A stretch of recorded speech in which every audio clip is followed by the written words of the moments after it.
Hi guys, welcome to my internship vlog. So over the summer I completed 2 internships. The first was for a media company based in Sheffield called Vivadia Limited, where I spent 2 weeks in their Obitus division, which is a leading UK provider of bereavement technology services, delivering music, live webcasts and tributes for families, funeral directors and leading funeral venues throughout the UK.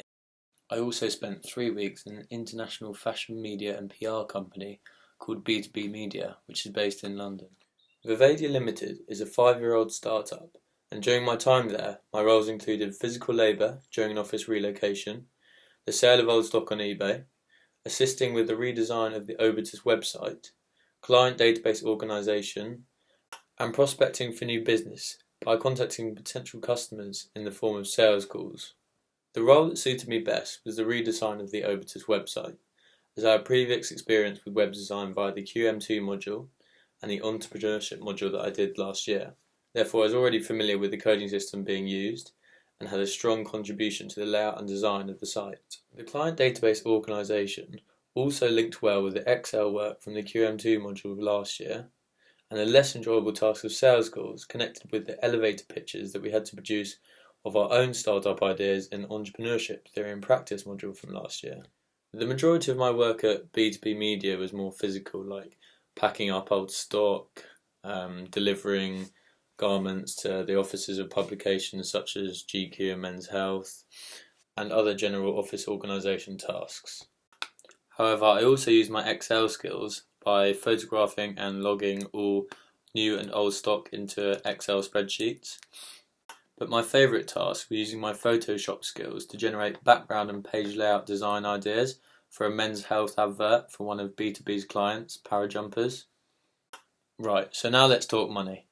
Obitus make the majority of their revenue through the instalment of high-spec sound systems that they produce themselves. The system includes a maestro, an encoder, a front and back rack, a touchscreen controller and a remote. For Obitus, the production and installation of this high-spec system would be about £7,000, and with crematoria and funeral venues paying about £50,000 for this sort of installation, this is really where the profit lies for Obitus. The other main revenue stream for Obitus is through the purchasing of their live webcasts and DVD recordings of each funeral. With this being such a niche market, the only main competitor in the bereavement technology services industry is a company called Wesley, who have been established for much longer. However, the interface of the technology that they use is much less user-friendly. Funerals are always seen as the last goodbye to people's friends, families and loved ones, so I don't see how a varying economic climate would have any effect on the amount of money spent on them.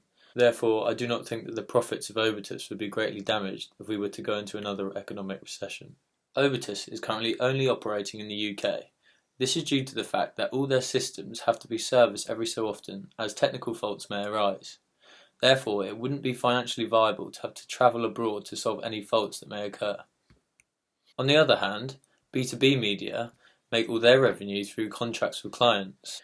B2B Media market and sell the services and products of luxury, fashion and lifestyle brands via tailor-made campaigns, advertisements and events. There are endless competitors for fashion PR companies, and the secret to success in this field is to maintain trusting relationships with all clients, along with producing innovative and successful campaigns for their brands. Companies such as B2B are more likely to be affected by the economic climate, as the majority of their work is with developing brands.